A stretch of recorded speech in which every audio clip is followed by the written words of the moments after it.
So welcome. As most of you know, or if not all of you, I'm Suzanne Ewell, founder and executive director of Creative Crisis Leadership. I'd like to welcome you to today's panel discussion, Serious Game Design, Insights from Emerging Designers. Here at Creative Crisis Leadership, we know that finding time and energy to prepare for disaster is hard. So we are trying to unleash the power of fun and games to engage, educate, and inspire individuals and communities to take action, because fun is more motivating than fear, and everyone deserves the best chance possible to survive and thrive when their world falls apart. We aim to be a producer and purveyor of research-grounded, easy-to-use, effective learning tools that we can give to all those thousands and thousands of dedicated people and organizations who are out there working to help their communities to prepare.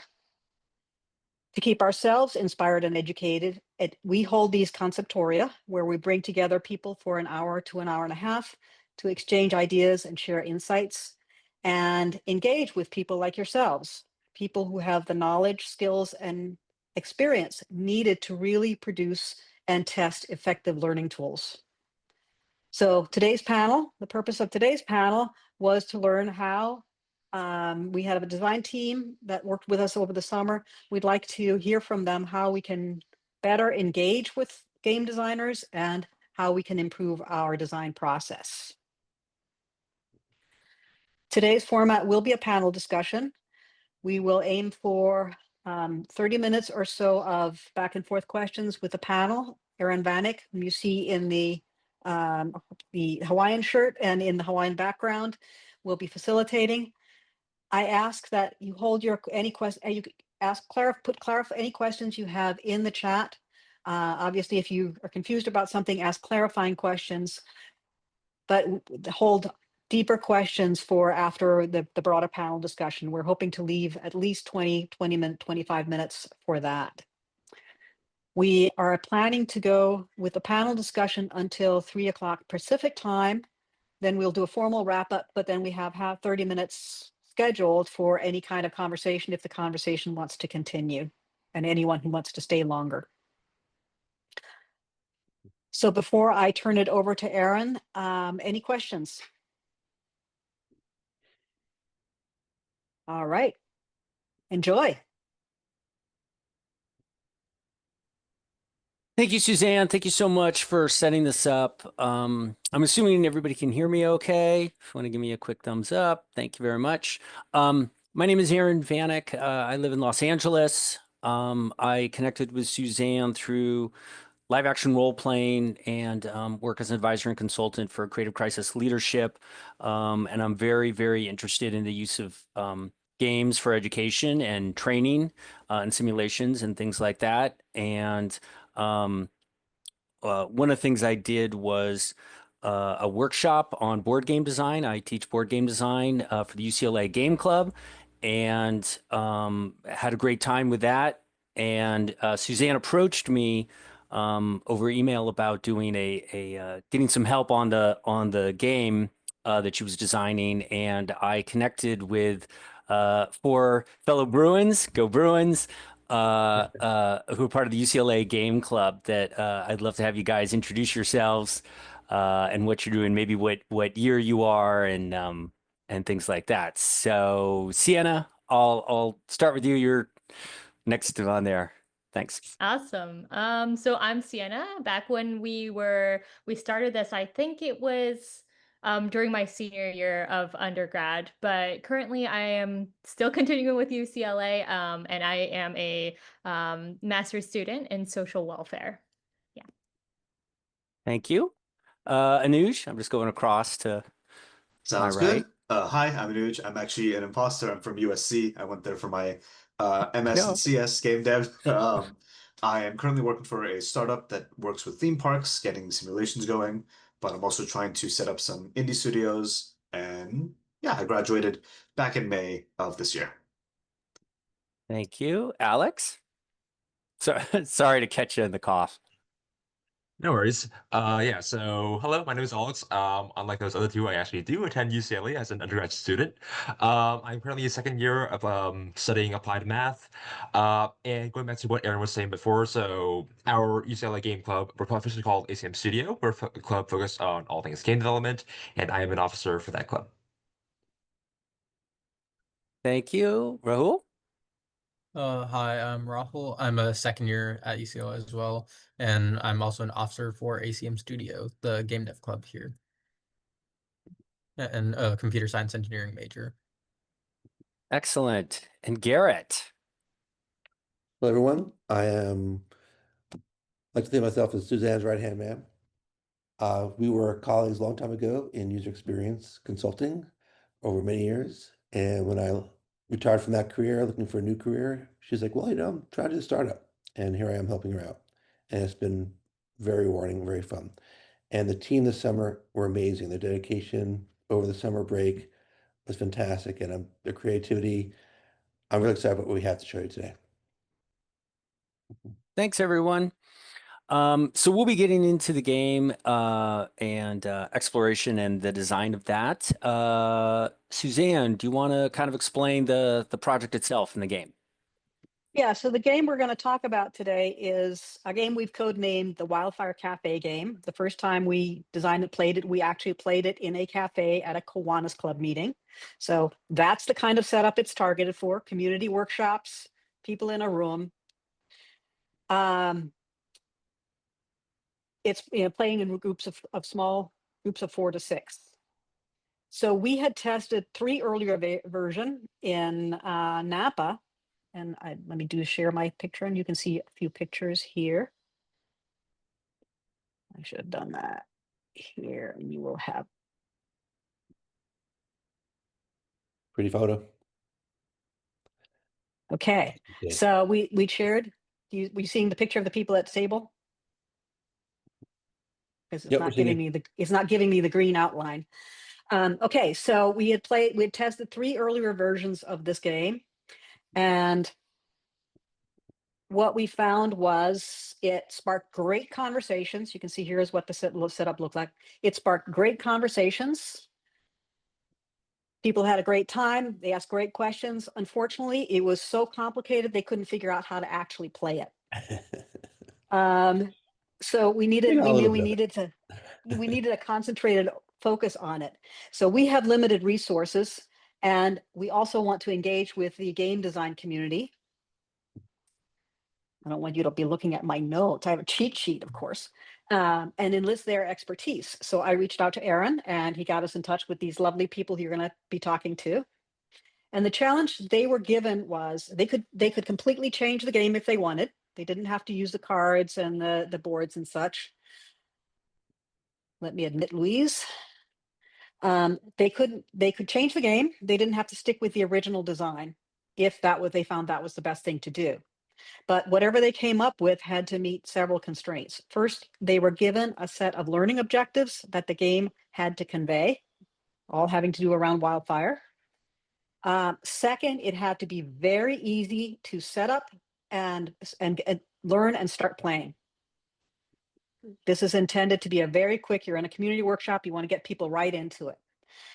And they're only going to play this, they play quickly the first time they play it. It also has to be very easy to set up. We don't want the trainer or anyone who's facilitating to be spending a lot of time setting it up. And finally, it has to be very fast to break down and reuse. So we don't want people to be someone who wants to use it in a community organization, spending a lot of time going home and sorting out cards and that kind of stuff. So those were the constraints they were given. Here's what the original looked like. It had this board at the center of the table, and each player got this board. And it turns out the new one is not totally dissimilar, but it's much cleaner. So I am going to, any questions before I turn it over to Garrett to introduce the result? All right, Garrett, you're up. Thank you. Let me sorry. So there's a done do not disturb.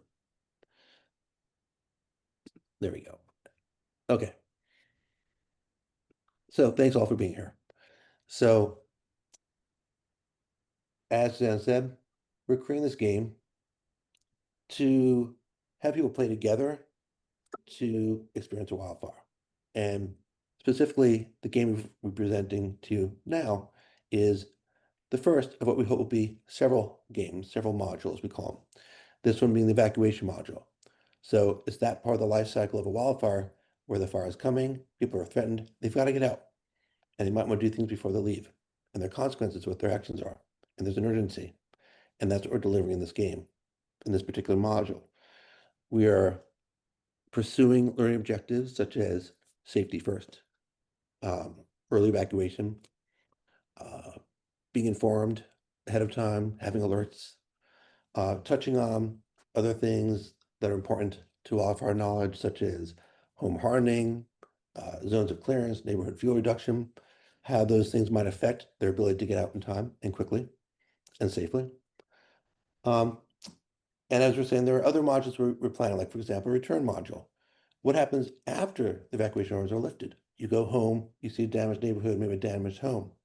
And then we can touch on more deeply some of the learning objectives that we've described here and connect the two modules so that if people play both modules back to back or in a workshop, what they do in one has consequences for the other. So we promote the learning consequences into their actions. In this particular module, the narrative is about, as I said, evacuation, getting out. What do you do to make sure you're safe, your family's safe, your neighborhood's safe, as much as possible? So we begin with the basic narrative. A wildfire is threatening. You need to evacuate. What do you want to do? But then the story develops during the play of the game. There's luck. People are drawing cards. The card might say the wildfire advances, or might say a road closed. So the story develops and is different each time. It also develops with the player's own actions. When they have their turn, they make decisions, they do things. That adds to the story. They might help a neighbor, a non-player character that's a neighbor in trouble. Or maybe they won't help that neighbor because they want to get out. It's part of the story. It develops as they go. So I'm going to show a few videos of the game and things to look for that I want to highlight, that some of the goals that we're really trying to achieve would show up in the video. Fun and laughter, right? One of the first things, is this fun? Will people want to play this over and over again? We want to deliver learning experiences through experience, not through lecture. Right? We want to tell them, we want to show them, let them find out for themselves. Oh, do I need to do this? We want people talking, so they're figuring out with each other what's right, what's wrong, what's good for them, what's not good for them. I apologize, there's no right and wrong. It's just what works for them best. Right? We ground the game in their own experience. As you'll see when we set up, we try and make it so they see the game in their own neighborhood, their own world. There's an urgency, so they know that we have to prioritize their actions to meet with the urgency and their consequences of those actions. So let me show you the game, just the setup first. Oh, I have to share my screen, don't I? And we should say this video is actually of the yeah. design team walking through the game for the first time. Right. So, hey, can you all see my screen? All right, so this is just the setup. Very quick, it's gotta be just a few minutes. We're trying to ground it in their reality so that when they play, they're playing kind of with their own home in mind. Here we go.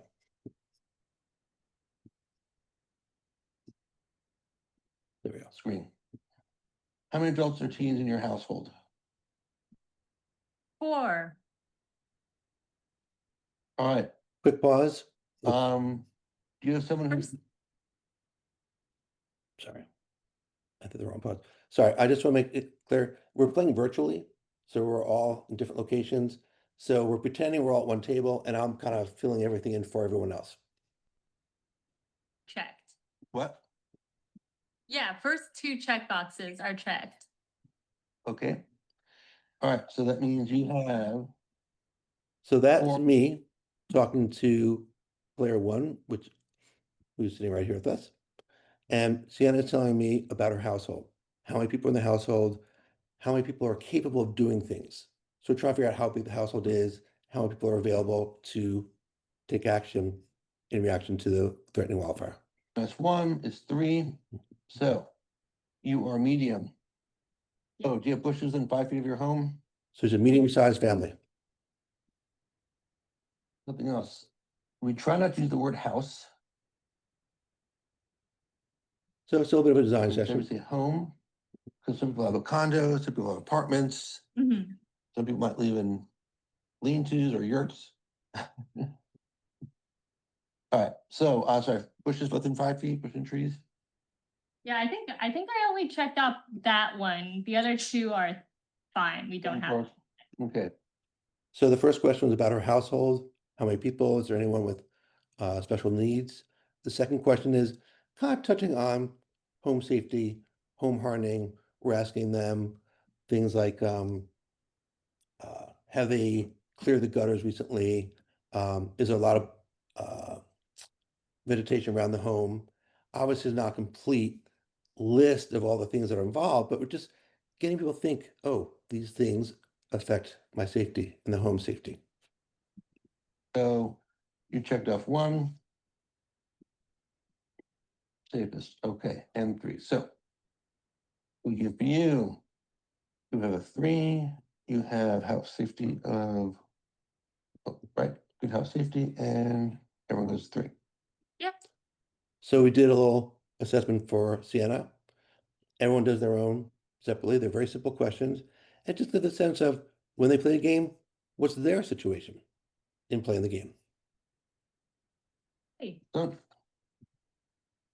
So, Sienna, who's next? Okay. Garrett, Yep. do you want me to drop in the PDFs so people can see the documents? Yes. Could you do that for me? Okay, I yeah, forgot to do that. Thank that's you. done. And what you just saw was what we call the questionnaire, and the board that has the little figures on is each player gets a copy of that. And that's right here. So the Yeah, first that's the question, questionnaire. I thought I Yeah. had it here. So check all apply to you. So anyone with restraint ability or medication or medical equipment, just getting it's a very rough assessment of a household situation, but it's enough to get them thinking about things that might affect their ability to react to the fire. And house safety. Obviously, there's so many more things about house safety than just these 3 questions, but gives them an idea. Okay, bushes and trees, a wooden porch, gutters. All right, and we get just a little assessment, and we bring it to we kind of ground it in their own experience. So going back to the video. Yeah, The and they next question each get a copy of that, and they get a copy of this other board that you see. Everyone has their own. So each person takes a turn.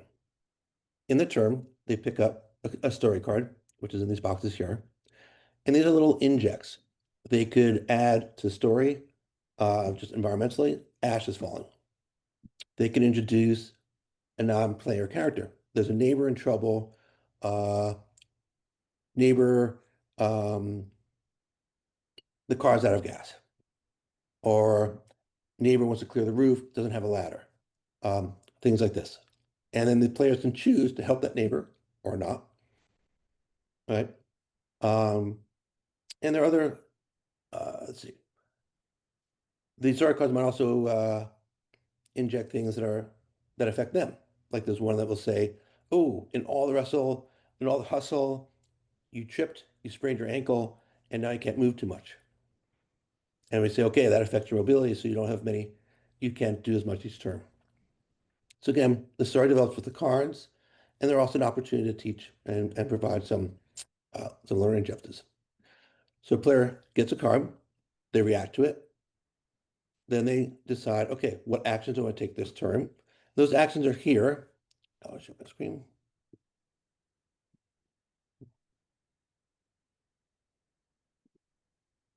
So it's kind of like a little checklist that you might get from SFR or whatever, but we make it a bit more visual, we group it a bit way, and we have it presented to them during the game, and they can choose which things are important to them.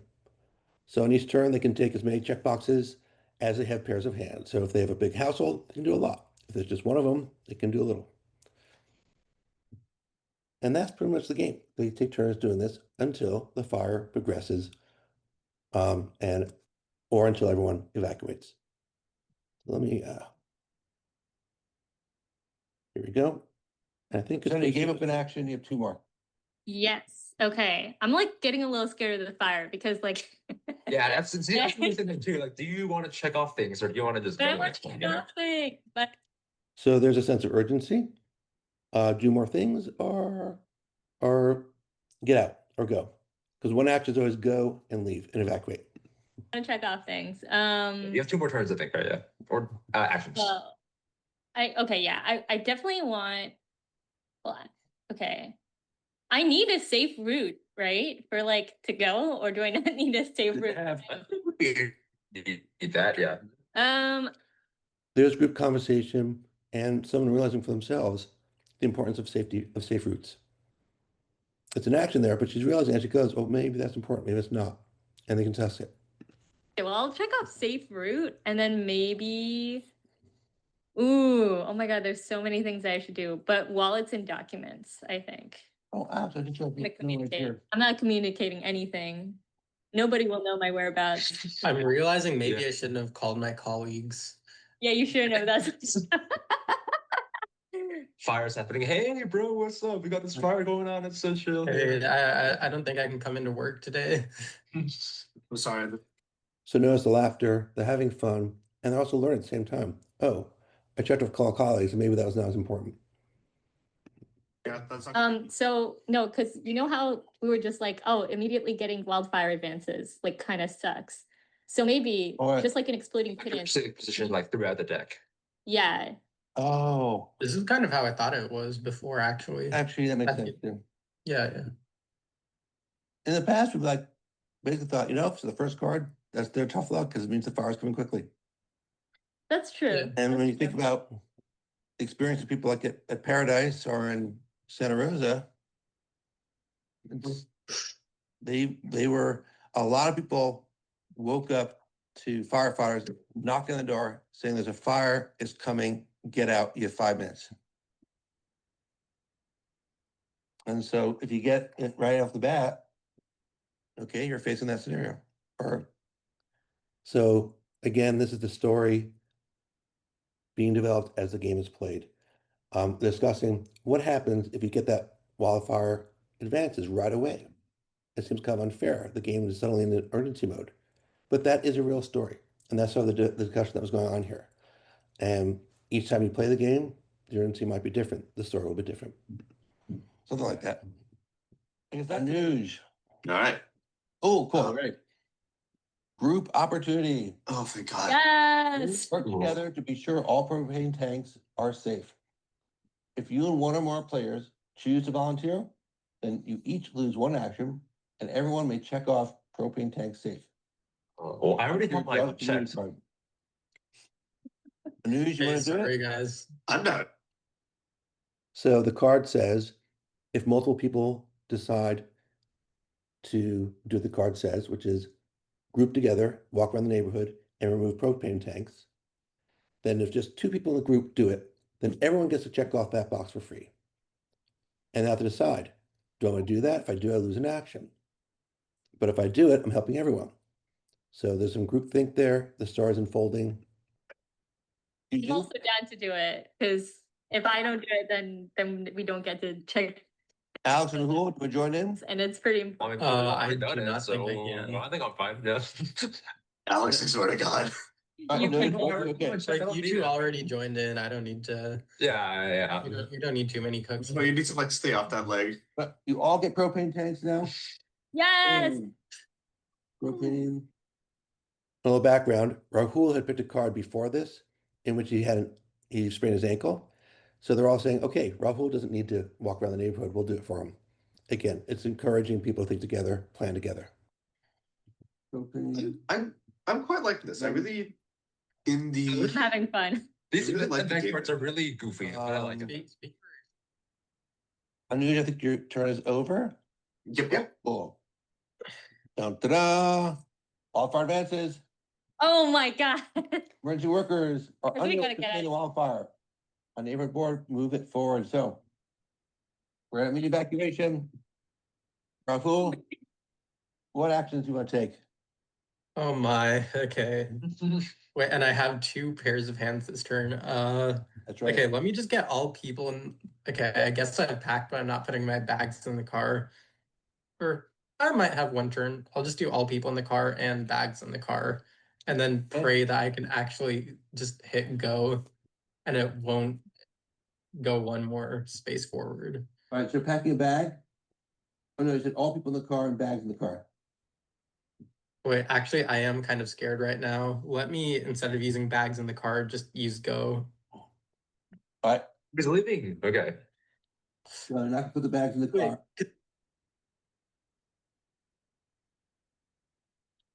That's the end of our video. And by the way, the next term, we got another wildfire advances, and Rahul made it safe. But a few of the others, we're trying to get a few more things done, but the fire got to the end. So that's the choice to be able to make, and they see the consequence of waiting too long. It was fun. I think everyone on the team here agrees. Let's see. That's anyone want to throw in a comment about the game they've seen so far or a question?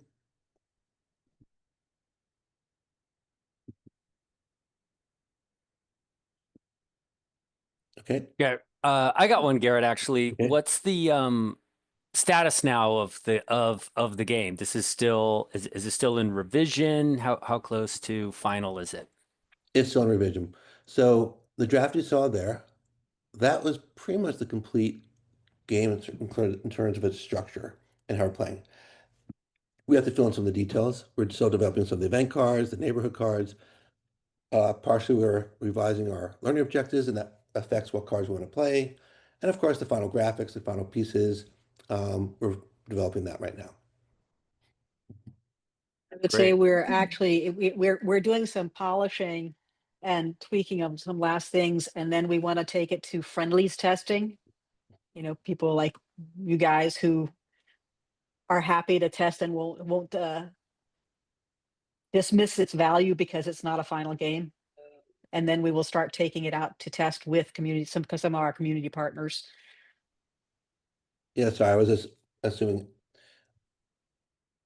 what Suzanne says, we want to get a really good polished version out, and then we're going to do some iterative testing. We might revise depending on how that testing goes.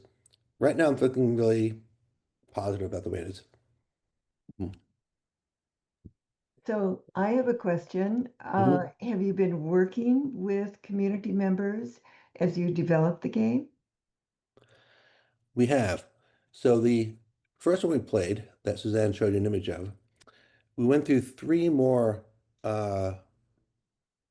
revisions and play games. We played it with 3 other different places, a community home, a meeting of, I believe it was the Napa Co-am, and Suzanne, I'm blank what the third one was. But we went through 3 different communities, played a different version of the game, got a lot of feedback, did it 3 times, and then we went to this team and put it all together. So we're going to go back to that revision testing and work with communities to find out, does this work with them? What would they like to see done? What would be more interesting for them? And a lot of it has to go with the learning objectives that we will make sure we pursue. Mhm. And Next also, question. one more thing about that. There's kind of two forms of revision, in my opinion. One is revising the game itself, the structure of the game, the graphics, the final thing, right? But the other is, okay, what should the game deliver? Do you want to emphasize the early evacuation? Do you want to emphasize home hardening? And that, the way the game is designed, I'm really happy with, I'm really proud of this, is that we have so many vectors for delivering learning objectives in the game that even if we finalize the game as its basic form, we can continually update story cards, neighborhood cards, maybe the scoring at the end of the game that develops a sort of a sense of consequence. Those questions in the setup, what we want to ask them to ground it into their reality. So we can have almost pretty much a final physical game and still be changing what is the learning objectives delivering by changing just that content. One of the things that's very important is a flexible model. So we're talking about modules like the evacuation module that can be played in, say, 15 minutes. So if you have a neighborhood association meeting or training, you just want to focus on one module, you can play it, have conversation, do your other business. Or you can play a sequence of modules for a 1-hour session meeting. And those modules that we're planning right now are the return, where you see the consequences of actions or inactions you had done earlier, home hardening, defensible space. We're talking about some public health additions and so on. And the goal is that with this card-based model and the boards, that it is very flexible to adapt to specific community needs. So if you have one community, some of our partners up, and we do a lot of work in Napa and Sonoma at the moment. Some of those are in the wildland intermix zone, where they have homes in the mountains, versus people who are right on the edge of an urban area and an interface. They have slightly different needs. When we're talking about the agricultural workers, is very different from a homeowners association in the town of Napa, say. So making it flexible to adjust what cards you have, what you put into it, is a very much a goal. Right. So we'll have, just within the same module, we can have sort of some modules where we simply swap out the deck of cards. One deck of cards for more rural areas, another deck of cards for LA tragedies. So we can really cover a lot of different scenarios by just simply changing that deck of cards.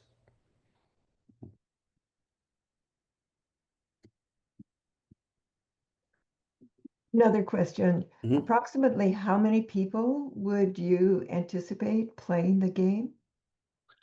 So we've designed it for a small group of people around a table, say 4 to 8 people, playing as if they're one neighborhood.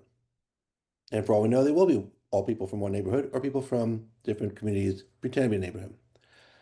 But it can also be played with many tables in parallel. So we can have an event with, say, 60 people, right, with 10 tables of 6 people each. And then we can have a little competition between the table and tables at the end of the game, which table scored higher, who was more effective getting everyone out. And people get a thrill of, yay, we won.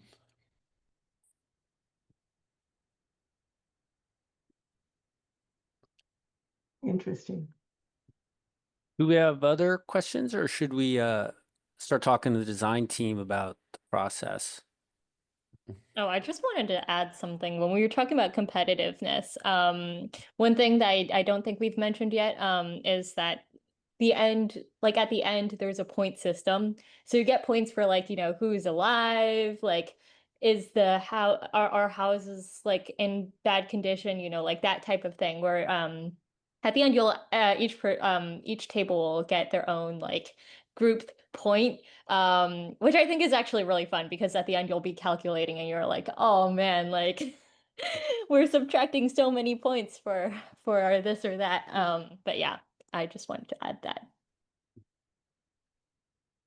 Tana, it's a good segue. One of my first questions to the 5 of you is, especially like the Southern California, the game design group, that how is this different? Because this is a very serious topic, and it's not necessarily like a for fun game, and it has learning objectives. So if anybody wants to join in on it, and kind of explain how you guys approach this, and was it any different, or was it the same compared to past games you've developed? If anybody wants to jump in. I can talk a little bit about this. I have in the past worked as a designer on a board game based off of King Arthur mythos back in my first year at USC, and that was, very much just kind of like fun, and there was some historicity there, but the main differences here was that there were additional constraints from the design side of just this is something that's like we can't really say, oh, a magic, like we can't roll a d20 and have like a 20 makes a giant pool of water dump and the fire goes out. There was we had to apply things from the real world in a very specific way to our design decisions. So things like how fast does the fire go? What equipment do people need? What equipment are people likely to have in the house? They informed us our decisions and in some ways made it less difficult to design just by virtue of like, oh, we don't need to think about these extraneous like weird situations because that's not what realistically would happen. Also we did have to make some concessions, I think, to just the fact that this is a game. There are areas that we want it to be fun still, but we still, I think, I like anybody else can also speak to this, but like at least for myself, I tried to use the fact that this was happening in the real world as a guiding post to give it some, especially because like when we were working earlier this year, we had the LA fires back in January, and I have some friends who are impacted by it, so I learned from their experiences and just that was a big guiding post compared to the King Arthur board game where like yes, there's this history to it, but also a lot of that history involves magic and stuff, so it still is fantastical in a lot of ways that this game didn't have necessarily the luxury of having. I'd like to just tag on to that, Anuj. We do have a very fundamental rule for all our games. You can flex what really happens and you can flex some things in the game, but you cannot do it in such a way that people walk away with misconceptions about how the physical world, how things really work. And also about the about Aaron's question, this game and the previous the board game that we have, we've played with hundreds of people now over the past few years. And when we first, the board game was first, when we first did that game, we were a little nervous about a game about wildfire, and we're playing in Sonoma, Napa, where people have lost homes, where they think we're trivializing wildfire, where they think we're making fun, where they think we're not being serious about something so serious. Never, of all those 100 people, did anyone object to the game in that way. We had a number of people playing the game for whom it evoked powerful emotions and memories, but they were always very happy to see what we're trying to do with this game. And for me, the first time we played it, a man said that he lost his home in 2017, and my jaw fell, and he's like, "No, no, no! I know what you're trying to do, and this game is right. This is great." So I'm really thrilled that we can really pursue this idea of let's make it fun. We're not trivializing it. We're just making people enjoy themselves, even though it's such a serious and sometimes painful subject. Yeah, that's great. Yeah, Sienna. No, sorry. I just wanted to add on and say like this whole thing was very much like a balancing act. Just echoing everything that people have been saying. I definitely feel like, first of all, educational game, like I'm not going to sugarcoat, oftentimes they're going to be very boring and they're not going to be very engaging. And so I kind of had to think like, how can I make this as not boring as possible? Like board games can have like a million rules that you have to get through. We want to make it as simple as possible for people who don't ever play board games, like I think that was part of the interesting thing because in figuring out how to make it educational, I was also doing a lot of learning about wildfires myself. So it's personally beneficial to you, which I think is great. And this brings up a lot of stuff. One of the things that I thought was so interesting that happened, like you were saying, regarding the what's realistic and what's playable, because oftentimes when people hear the word game, they think trivial, not as serious, and things like that. And so one of the constant questions between game design is playability versus realism. Because a lot of times if something's very realistic, it isn't necessarily playable. In other words, maybe it's not as fun or it's not as fast paced. And one of the great challenges that was expressed when I saw in the video that you had was basically the one of how fast the wildfire came up. because it came up, I think, on the first or second turn, the wildfire was advancing, which in terms of gameplay, it's like a very sudden, fast sort of situation. But yet, as Garrett was expressing, for some people, that was true. That was reality, that they were woken up by a firefighter and told they had 5 minutes to leave. And so I'm wondering how, if we get behind the scenes, behind the curtain on how you guys kind of are adjusting that, or at least considering it. What were the considerations that go into that sort of situation and how you got to there? So, Alex, I think you're on that. Yeah, thank you. So I can shed a little bit of light, I guess, as to, the thought process that we had as we're deciding, what to incorporate in this game, and the fact that it's meant to be for educational purposes. So, first off and foremost, because this game is supposed to, or at least it's meant to mimic, reality in a way, not everything in life is equal. And as such, there's a lot of things about game aspects that just doesn't, happen to naturally translate over.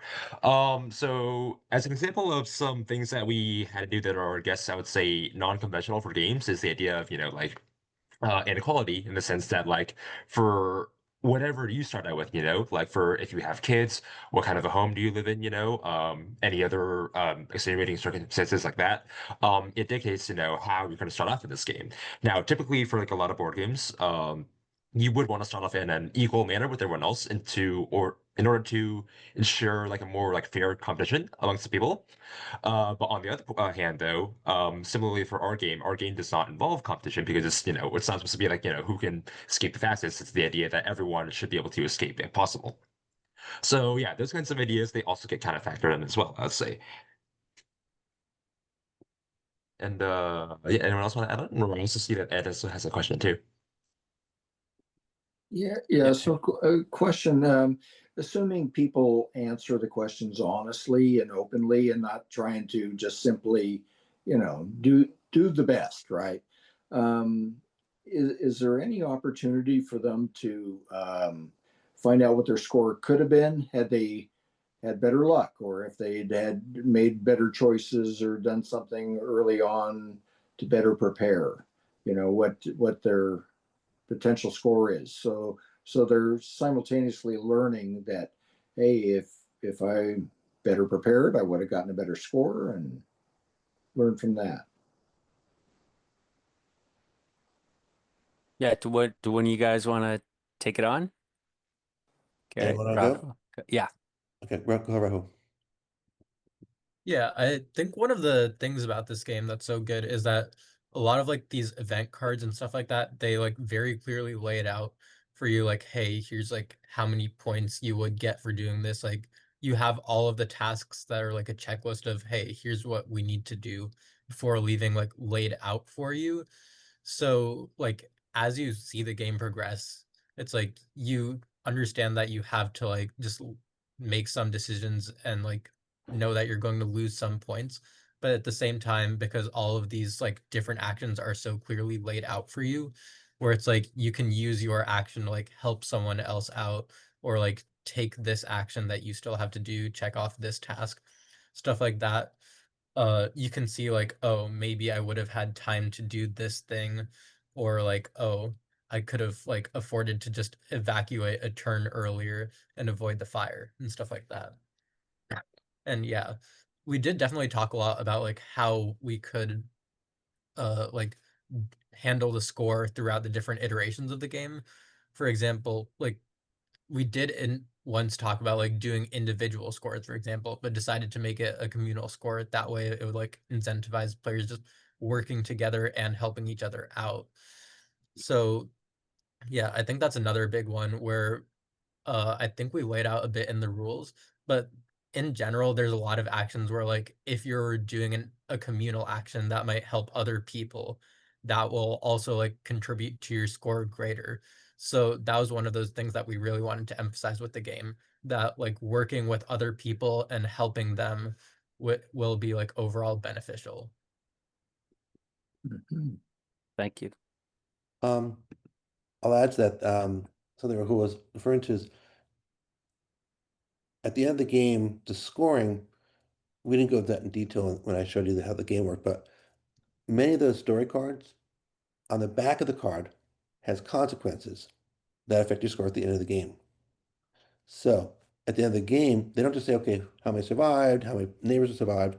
They go back to each and every one of the story cards, flip them over, and read the back. Now, many of them on the back don't have anything. It's just, okay, ash fall, okay. But some of them say like, like ash is falling was the card. On the back, it says, the ash that fell is toxic. So every player that did not close a window during the game loses a point of help of home safety. So they get to see a bit of a consequence of that action. And we have a lot of the event story cards have that kind of consequence. Something else we hope we'll do, I'll back up on that. Something else we plan to do when we have other modules is make sure that what they did in the one module is reflected in the next. So for example, if they didn't close the window in the evacuation game, when they play the return game, return to their homes, oh, we see that their window was closed. Wonderful. Ash did not get in. Firefighters' water did not get in. Inside the home is pretty good. So we have connections between modules for that. The other thing I want to say is, because the game is fun, and because the stories can be different every time they play, we do hope they'll play multiple times. And each time, if they want to experiment with different strategies, they can see how that might play out. Ed, does that answer your question? Yes, yes. I want thank to you. I want to add to that the intent of this game, as I said, is a workshop. So one of the reasons we want people to get in and play quickly is to leave time, ample time for questions and conversations afterward. And what we constantly get is why should I do this? What happens if? How could I do this differently? And people ask those questions and have that conversation. And this game is intended to have a facilitator in the room who can answer in an informed way. It's not intended to be totally standalone. So it's trying to reinforce the game does it, but also the reflection afterwards and making sure there's time for that. I think related to that, one of the last questions I think we could get before we, kind of turn over to an open forum discussion. I'm really honestly curious from the design team, and Sienna, I think, touched on this, is learning about wildfires. But to each one of you, what did you take away from this? What was kind of one of the big things, whether it's related to fire or game design or anything like that? What was something that surprised you or challenged you or that you gained out of this experience? Anybody can go. I don't want to put you on the spot. No, I can start. So during the LA fires, here's what happened in my family. We were like, maybe we should pack, what if I don't know what we should do. We don't know how much time we have. So maybe some of us packed some to-go bags, and even then it was what should we include? What's not important? And for the longest time, I think we were just kind of we should be fine, right? And thankfully, obviously, we didn't have to come to that. But I was during the development of the game, I was this game is reminding me of that situation. And if I had played the game prior to that whole thing, I probably wouldn't have, spent as much time dilly-dallying and, just trying to figure out my priorities. So that's what I was thinking when I was doing this game. I was I really wish I had that preparation so that I could have a conversation with my family prior to all this happening. Great, thank you. Rahul? Yeah, adding on to what Sienna said, all of us were in LA during the fires. At UCLA here, it got to the point of being just on the other side of the 405 where it was I could literally look outside of my dorm and see the fire. So I feel like this game really helped hammer in that sense of urgency of knowing, hey, there's so much stuff that we need to do to be prepared for a fire. At that time during fires, it was kind of just a panicky oh, be ready to go whenever we can. but I feel like this game really helped me understand like how much of like, oh, here's these specific steps that you should be taking way beforehand to like be prepared. Especially as we like worked through designing the game and we balanced like lots of different considerations and versions of how we wanted to do the game and considered stuff like, oh, maybe you'd have like actions or events where it's like you have to like go get gas and do this beforehand, or like figure out your route like to get out way beforehand was one of our tasks, right? We're just like there's so many different elements that are like feel really small and stuff like, oh, I feel like I would just remember that is what you'd say. But I feel like there's a lot of things that I wouldn't even consider in the heat of the moment if there was like an actual fire that I was worried about. Yeah. And like, Thank you. Thank you. Anuj? Yeah, I think one other thing we did talk a little bit in early stages about about a return module. We didn't quite have time to kind of finalize it, but even that was very interesting in terms of like what happens when you come back, like what is left, what can you do at that point? And I think along with preparing for, leaving an evacuation, it was a really interesting opportunity to think about like what does the future look like if you're impacted. I know, like I mentioned earlier, I had a friend and a professor who were impacted by the fires, and like it helped me also think about if I know people who are impacted by it, how can you help them? How can you give them support, like be it monetarily or just emotional support wise, or like literally just helping them find stuff. I think that was a very big part that's why I want to see the return module in the future. And I'd be really interested in seeing how it pans out, especially. Yeah. Thank you. Alex? So I kind of wanted just to talk a little bit more about what Anuj was talking about how like this game is very, community based, because I think that for a lot of the like existing, games that are out there, rarely do you ever see any, I would say, that are honestly like have this kind of idea in mind. And I think that it's so unique that we created something that is like this. And yeah, I do agree that, in the return phrase, I would like to see, more of this, community building, people helping out each other, because you don't get to see that a lot in our games. And another thing that I also wanted to touch upon is the idea of like I guess randomness, I guess you could say, and uh, and like what I want to talk about that is like the idea about when there is a fire in your area, and this happened to me a lot by the way. So like aside from being in UCLA, my family also used to live in the base, so we get fires there all the time. But basically, you would just be keeping your eyes on the news and just waiting to see, oh God, when is a new update going to come in? Am I going to be in danger? And in a way, I think that that's kind of like danger in the sense of dread, if not knowing what's going to happen, is replicated really well with the idea of the cards, because you're going to keep on pulling the card over and you have no idea whether it's going to be good or not, whether the fire is going to advance. As you saw in the demonstration, we got pretty unlucky over there. But yeah, I think that it's that aspect, of, pulling a card at random, as well as just the randomness of, what could happen in a fire is that it's like a pretty analogous connection, I would say. It's somewhat poetic in a way, I would say, in a sense. So yeah, I feel like that is one of the big takeaways that I would say of this, and that a lot of what we ended up including in our game is pretty reflective of what is in real life, I'd say. I think that I appreciate that. Definitely. Yeah. It's a very unpredictable situation, as firefighters know. And so having random cards, I think is a huge part of it. Yeah, I agree. Garrett, I'm actually curious too. You've been with us for a while, but now you had a new, team, a fresh young eyes looking at it. What did you take away from this iteration? First of all, that UCLA clearly has a really good program with really good students. Um, well, one thing I return to is because Suzanne and I have been working so much solo. Uh, it's not that I forgot, but it's great to be reminded how great it is to work with a team and have a team work together. Um, most of our progress was always made during our weekly sessions, bi-weekly sessions.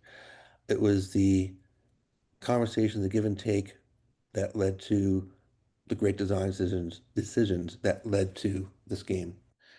Um, and it's so important to have that. And that, for me, reinforces one of the fundamental ideas of what we're after, which is again neighborhoods, to act as teams and work together in what to do in wildfire and such like that. And that's something I've always known is important, but it's just always great to have that reminder. When you work together, it's more than the sum of the parts. And that was so good to have that back again. Also, just the team had such great ideas, even the ones that we not advocate use that and threw them out. Was still something like, but that'd be kind of cool. So they might use in the future. It just they brought so many different ideas to the table. They knew about so many games that I didn't know of to the table. And we had a lot of fun actually researching games before we even started in our design. And that was just very helpful to give us what are the options? What can we do? What are some of the ideas that we can bring to the table? And it worked really beautifully. Awesome. Thank you, everybody. Thank you, Louise. I'm actually curious if anybody else panels has anybody from the audience that has anything else they want to bring up or ask or discuss related to this. You could just kind of raise your hand, or I'll see if anybody has burning questions or discussion comments on this. Yeah, Ed. Well, I get asked questions regularly, and there's a tendency to respond with, "Well, that depends," because the real world is messy and right, and you don't want to give advice to somebody because they have some exceptional situation. So keeping it rather simplistic and recognizing that you can't address every crazy situation imaginable keeps it real, and it sounds like you guys have addressed that. I want to add something to that. Ed, thank you for that comment. I really appreciate it. And you said the world is messy. Yeah. And it's much messier during disaster. Right? It's Yeah. crazy and chaotic. And one thing, I don't know that we explicitly made this a design requirement, but one thing I really like about the game is although it's structured and ordered, people take turns, pick a card, do their actions. There's a very messy feel to it because the group can all discuss together what to do. While one person makes their own choice, others can say, no, do this, and what's going to happen? When are they going to advance? When is the fire going to advance? What things will happen? I like that the game kind of reflects some of that messiness. Mm-hmm. But and I just want to sorry, go ahead. I want to tag on to that, Ed. Part of the goal here is to give people an understanding of the criteria by which they would make a decision. What does it depend on? What are the trade-offs? Because we're not going to give them an answer or tell them what to do. It's here are the things to think about when you need to decide, and give them the tools to make those decisions for themselves. Mm-hmm. But having that opportunity at the end for conversation, a little debrief, that's when people can talk about some of those exceptions or differences, and kind of think their way through it. Thank you. Yeah, absolutely. Choice is a big thing. Marjorie, I see you. In games, game designers know this, that having player choice is one of the key ingredients of engagement on how to engage people and having to weigh a decision. And a lot of times in games, it's, if it's chess, do I move the knight or the bishop?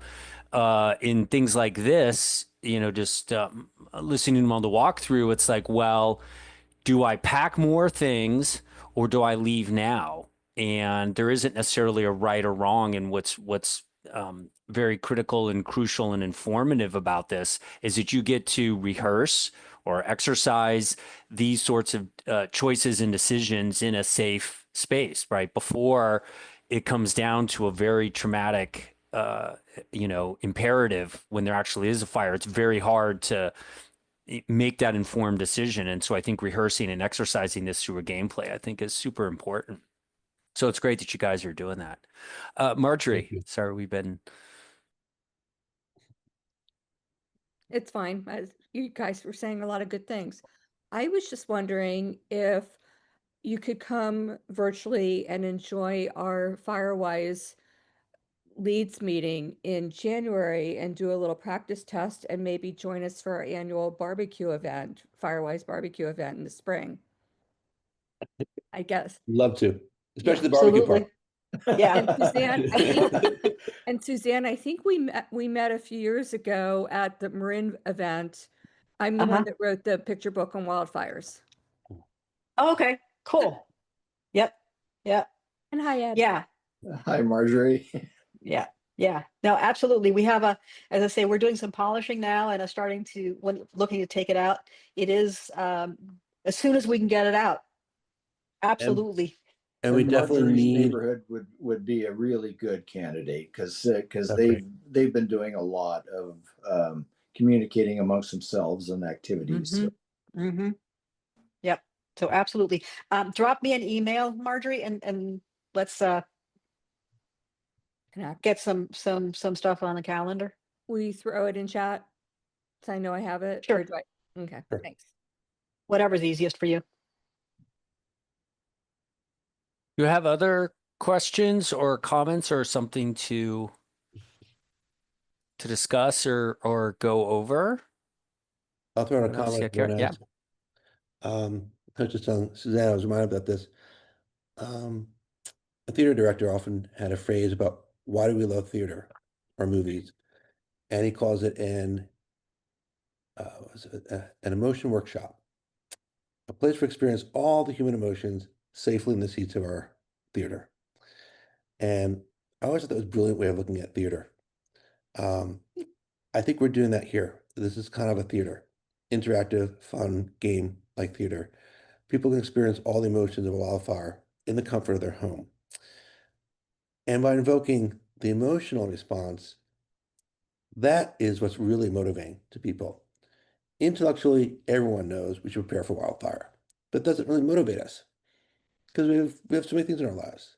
But when you have the emotion in the game, that urgency, oh, I really want to pack this and pack this, but the fire might get here. And you suddenly realize how important is it to pack that bag? Maybe I should have had it packed before. Now there's an emotional feeling, and that's more motivating. Yeah, absolutely. I've found with a lot of educational games, my belief is that an emotional attachment to something is cements retention of knowledge and information instead of dry facts, because you know that narrative. I think we remember narratives, like we remember songs, like Schoolhouse Rock, and things like that. That kind of things. I think really helps people than just doing a dry list of sort of situations. I'm on the neighborhood council of my neighborhood in Los Angeles down here, and we just had a meeting, and the fire department handed out like checklists of what to prepare and things like this and what to do in the fire. And I have a checklist. I looked it over and threw it in recycling. It was like something in there, but just watching you play the game and everything, and just considering these options under, even a simulated sort of thread, it makes me thinking like, okay, in the game, how many bags do I really need to go? Right. And I can kind of rehearse in my head and exercise, like we have our go bags packed, and I know, because I prepared that, like, our go bags have our documents in it, so that we only have to pack a couple bags and we can go. So I think this kind of information and game, I think, is so critical and so important for people to really absorb the situation of it in a theoretically non-stressful situation, so you're not under an imminent threat of a fire or disaster and something like that, and they could still think about it and have it ready, rather than just getting a list that's been tossed to them. So I think it's wonderful that all of you did it. I'm so happy that this worked out, and for the UCLA game design team and Suzanne and Garrett for working with them and having them be a part of this. And I just can't wait to see what else we have.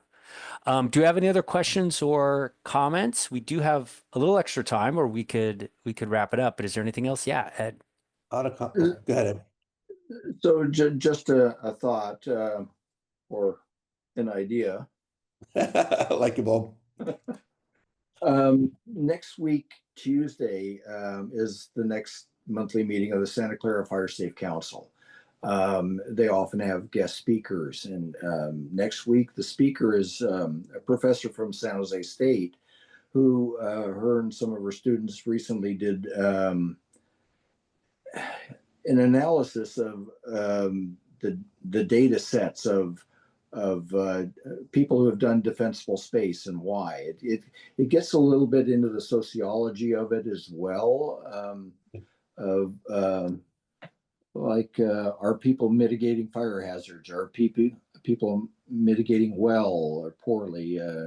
Various things like that, and the motivations. And I just wanted to pass that on to you in case that might be something of interest to you in developing future injects. I'd be very curious to, will that be on Zoom? I'm in Marina. Yeah, there is a in-person and a Zoom option, and I can forward the info to Suzanne, and she could disseminate to anybody who's interested. That'd be good. Thank you. One thing about Aaron, what you mentioned about the checklist. One of our design goals is the player's board, where they see all the action they can choose from. They pick the board, they pick the ones they want. We call it the takeaway, because we want them after the game to keep that, take it home, put it in the refrigerator, and now they have a checklist. But it's one that's tailored to them within the experience of a wildfire, pretended or not. And now it's something more relevant versus something that's CAL FIRE generically preferring a huge list, which is wonderful. But like you said, a lot of people can't process all that, and a lot of it isn't relevant to them. So, and CAL FIRE's list is very much what motivated much of the actions that are on our game board. So we're giving the opportunity to take a list that's more generic and personalize it. And I think that is huge, because having that souvenir or that something to take home reinforces and help them remember some things that happened, conversations, etc. Not only remember, we hope it'll spark conversations. It's like, oh yeah, I remember that happened. I did this, and they're talking to someone who wasn't there, and start explaining. And talking about why you would do this. So part of the takeaway is to make it fun and something you would want to put on your refrigerator, and that will trigger that memory. Oh, that was so much fun. I did the stupidest thing. Yeah. Absolutely. I like the idea of the School of Rock song. Schoolhouse Rock. You remember the Schoolhouse Rock? I think that needs to be created somehow. Oh, you can get them. You can get all the DVDs. We bought them and played them for our kids when they were younger. Yeah, I actually listened to it, even though it's before my time, and I still remember the whole preamble to the Declaration of Independence because it's great. Rock, so. But to create that for wildfires, I think that would be awesome. Yeah. Ooh. Nitu, did you have a question? I think you did, or a comment? Oh, I just have a comment. I'm not part of the design team, but I had a chance to play the game while it was being designed, and in the East Coast. I'm not in the fire danger zone, so I played the game with a complete different mindset. And towards the end of the game, when Garrett put all those situations and constraints and limits, some of the situation did set in my subconscious mind. When I go out of my home, I do run some kind of checklist based on the game that I learned. So it really sets a picture, a scenario based on your own situation, and creates a checklist in your mind, because when you're in chaos, you don't have the time to read the checklist, right? So it has to sit there. So that's my experience with the game. Thank you, Garrett, for making me play that game. Oh, it was fun. Well, thanks for playing. Yeah, Yeah. absolutely. A lot of the things are very similar, and I believe that, Correct. as Garrett was saying and Suzanne was saying, that have different modules for different areas, and including different disasters, hurricanes, blizzards, earthquakes for us Correct. here in Yeah. California and things like that. That this same structure and process, I think, goes Correct. through. Yeah, great. Thank you for playing. I like to think that ultimately will serve anyone, anywhere for any disaster. Mm-hmm. Yeah. Other questions or comments? Does anyone else have any? I have a nephew Yeah. that just graduated from UCLA. Go Bruins! So Cool. Yeah. Well, my wife was a Different. UCLA grad. She loves it. Sorry, Anuj. Oh. Are you our one USC student? It's okay. I'll forgive it this time. Yeah. Okay. So I want to thank everyone for coming and doing this, and Suzanne, for setting it up and everything, and for everybody who's watching and attending and things like that. And hope you guys have a wonderful weekend, and please stay in touch. Everybody, I know I'm very interested in running this down here in Los Angeles, with some of the neighborhood councils and the city of Los Angeles and things like that. I know they're very, very interested in doing things like that. This is such a critical, vital tool to help people do the best they can in a really absolutely horrible, horrible, traumatic situation. And I think even a little bit of preparation and a little bit of something that helps preparation in any way, just one small thing is valuable. And so I want to thank all of you for working on it and designing it, and putting it together. Suzanne, do you have anything else? I do. Then? I do. I want to go back to Louise's question about did we work with community members, and Garrett's comment about it was wonderful to work with a team. So Creative Crisis Leadership, we're trying to be a collaboration hub. So we want to produce games, publish games, support community organizations in adopting them and using them, and then adding an outcome evaluation. So being that piece that holds those pieces together. But on the production side, our goal is, or on all sides, is to be a collaboration hub. So we aren't aiming to have a whole large in-house team be a business that hires people, lots of people to design the games, and that's their full-time job. We are looking to leverage the hobby designers, all the people who have the knowledge and skills and expertise it takes to produce something that's effective. And I was really pleased when I saw the people who were interested, yourself, Ed, Louise, Marjorie, Luke, some other people, because this is exactly this room, the people we had in this room. If we could get your knowledge together, we can produce some amazing games. So I would love to talk to you, Ed and Marjorie, and I will talk to Louise to understand how can we make it attractive and possible for someone who is a fire chief to help put their knowledge in, given all the constraints that you have to work with. You have a full-time job and doing other things on a project by project basis. If there's another game, when we do the home hardening, the defensible space modules, how do we get that knowledge in and that expertise in through collaboration and the sharing the community knowledge? Mm-hmm. And that this project has actually been our first attempt at understanding how do we build up to be a collaboration hub where we bring in people for a specific project, get them to work together to produce something and get a result. Because we are a nonprofit. We're not aiming to be a business. We want to do whatever we can to get the world ready out there. Doesn't mean we have to be the ones to do all the work. Communal knowledge will get us there. Awesome. Suzanne, do you want to wrap it up? Close I out? think yep. I just want to reiterate what Aaron said. Thank you all for joining us today. We will be putting the recording up with a transcript when I get to it. And anything else? Thank you for all the work you all do to make the world a safer place. And thank you to the panel. Thank you, Great job, everyone. great working with you. And thank you, Aaron, for a great job.